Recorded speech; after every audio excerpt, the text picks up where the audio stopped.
Sa daan, marami talagang maiinit ang ulo. Pero ang hindi nila alam, ang karma, mabilis din magmaneho. Handa ka na bang makita kung paano bumawi ang tadhana sa mga abusado sa kalsada? Tara at sabay-sabay nating panoorin ang mga barumbado at walang disiplina sa kalsada na na-instant karma. Ganito na lang din kaya ang gawin sa mga kamoteng kung magmaneho ay sobrang tulin. Isa kay sa motor tapos buong Metro Manila ay ikutin. Ewan ko na lang kung hindi ka tumino at umulit sa iyong maling gawain.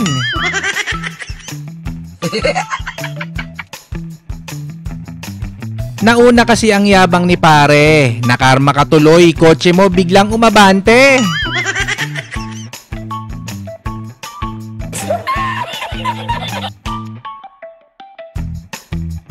Sobra tong delikado, bigla-biglang na memreno, nananadya yata ang loko. Kaso humingi ng saklolo, yari ka ngayon, ikaw ay bantay sarado. Kala mo hindi kita papatulan ha? Buti pa tong dalawang kolokoy, takot magkasakitan sa daan. Kaya naisip nilang paraan para gumaan ang pakiramdam, ay magduraan na lang.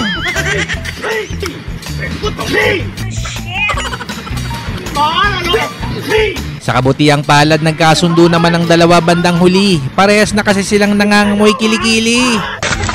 Hindi in-expect ni Kalbo na ang makakasagutan niya ay aso. Napakamot na lang tuloy sa ulo. Napahiya ka pa tuloy ng ilang segundo.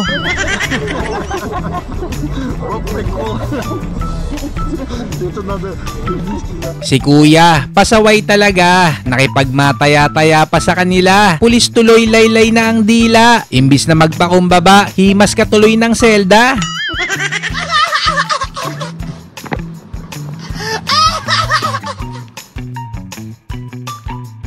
Ewan ko ba kung bakit ganito sila, ka-counterflow para maunahan ng iba. Kaso may pulis pala, ilabas mo na lisensya mo kuya. Gunggong!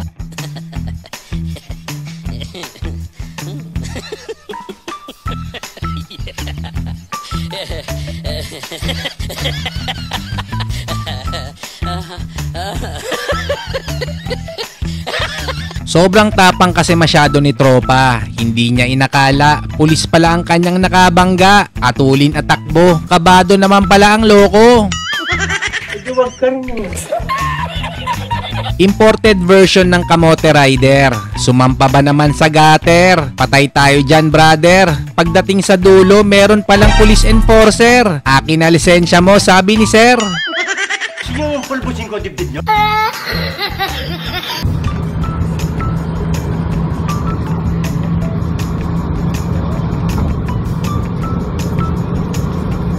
Ang drama nilang dalawa sa kalsada, ipi-Facebook Reels sana niya. Kaso kanyang CP, nilipad bigla. Nag-viral naman siya sa internet, kaso kahiyan ang napala niya.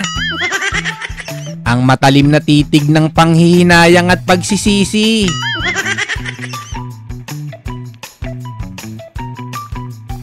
Matagal na tong pinagdedebatian ng mga tito. Dapat bang pwedeng tumayo sa parking slot para i-reserve? O kaya mas maganda first come first serve? Ano sa tingin mo? Comment mo naman dyan sa ating comment section. Syempre, baka nakalimutan nyo na. Ang pasimuno ng lahat ng kamote sa Pinas. Walang iba kundi si Oscar nga. Siya na nga yung mali. Nagtapang-tapangan pa kunwari. Nang makita ang driver, biglang nawala ang pagka-hyper. Buti na lang talaga to the rescue ang kanyang mother. Kung hindi, baka naiuntog ka na sa pader. Pag sinapukit sa bunganga, ngipin mo dessert mo.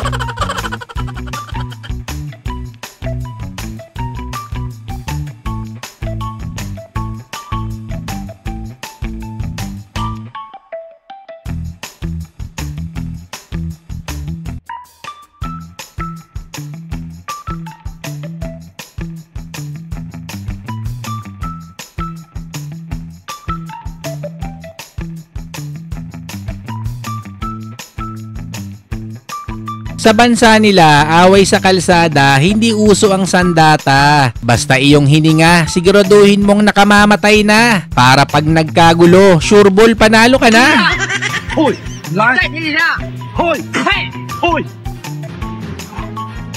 你要想想，你要想想，兄弟，哎呦，好了好了好了，想想，你再听一下，就这么好。嘿，来了没有啊？你赶紧来，来了啊！嘿，嘿，嘿，你要小小，你要小小。没有，快过来了，他把，他们你，嘿，不用，我已经报警了。嘿，哎，你要小小，来看看，我已经报了。嘿，你要小小，你他妈，你妈没怎么生的你呀？嘿，你要小小，你妈没生的你，兄弟。你把我的车整坏了。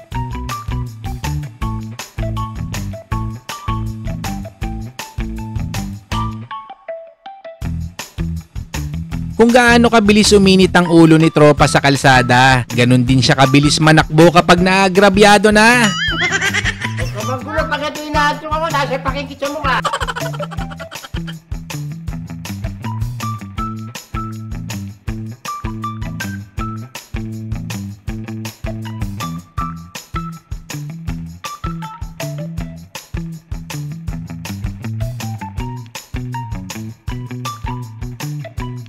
Nagkamekos-mekos na kasi ang mga sasakyan sa daan. Pulo tuloy ng mga insan sa sobrang init hindi mo na mahawakan. Kaya dapat lagi tayong mag-intindihan para ang ganitong mga sitwasyon ay ating maiwasan.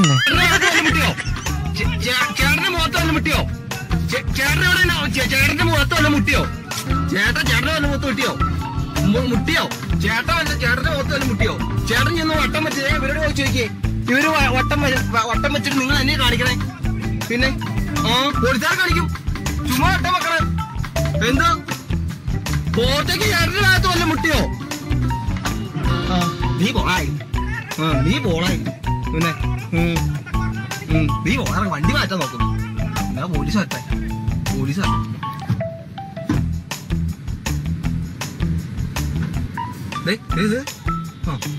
എടാ അങ്ങനെ തന്നെ വേട്ടോ നിനക്കൊക്കെ അങ്ങനെ തന്നെ വേണം. Yung inunahan niya sa pagparking yung iba, kaso mauuna rin siya sa pagpapaayos ng sasakyan niya sa kasa.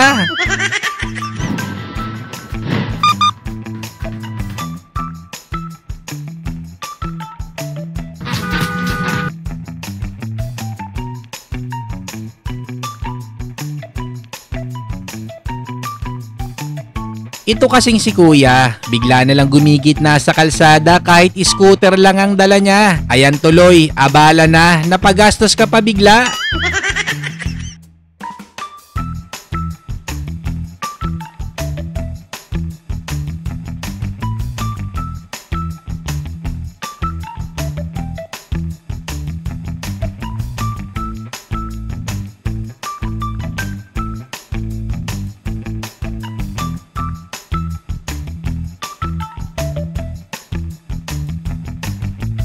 Hindi na kontrol ni kuya ang emosyon niya sa kalsada. Kotse niya tuloy, unti-unting umaarangkada. Sasakyan nasa harapan niya, biglang nabangga pa.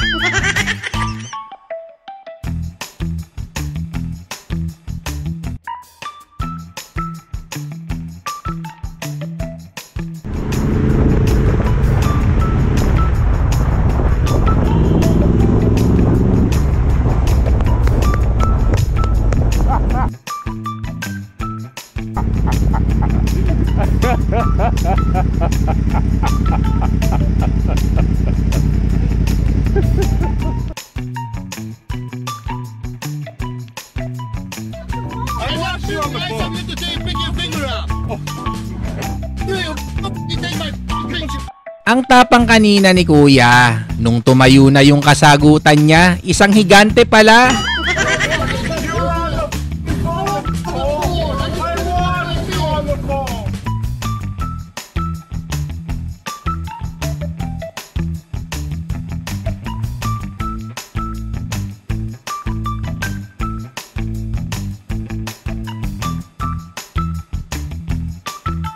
Kaya lalong lumalala ang daloy ng trapiko sa kalsada dahil sa mga abusadong driver na walang disiplina. Hindi tuloy pinagbigyan ng kasalubong niya. Atras ka ngayon ng mahaba, kuya.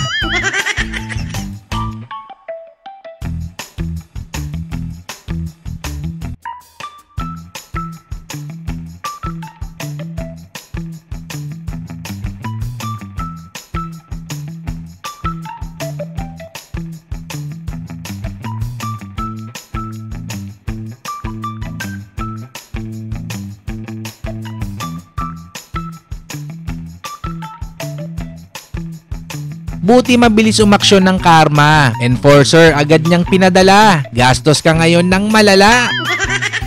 Isang homeless man sa Amerika ang biglang humarang sa sinasakyan ng ating pambansang kamao. Pero hindi para manggulo, kundi para iparating na iniidolo niya si Manny. Bilang pasasalamat, inabutan siya ni Pacman ng kaunting halaga. Tunay ngang ang karma ay hindi lang para sa masasama, kundi para rin sa mga mabubuting gawa.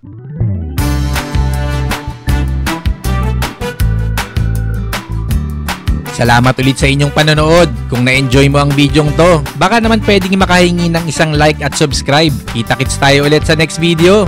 Guys, mabilis lang to. Alam nyo ba, isa to sa pinakasikat na design na nirelease ni Posey. Hindi lang dahil simple at minimalist ang design niya. Super comfy pa. Pwede sa lalaki, pwede sa babae. Pero ang pinaka nagustuhan ko dito, presentable siya kahit saan ka pumunta. Sa mall, sa beach, walang problema dahil ang forma niya tignan. Breathable yung design pero feel mo pa rin na protected ang paa mo. Tapos ang pinaka-insole niya, detachable kaya sobrang dali linisin. Pero ang pinaka nagpa-stand out talaga dito, meron siyang 5 pressure points na may built-in cushioning. Usually doon sumasakit yung mga paa natin, di ba? Pero dahil sa design na to, mas magaan ang bagsak ng paa, less pain, more comfort. So kung naghahanap ka ng sleepers na hindi lang pang bahay, pwedeng panglakad, pamorma at pangmatagalan at pwede mo ding ipangregalo. Pindutin mo lang yung product link na lalabas sa video na to.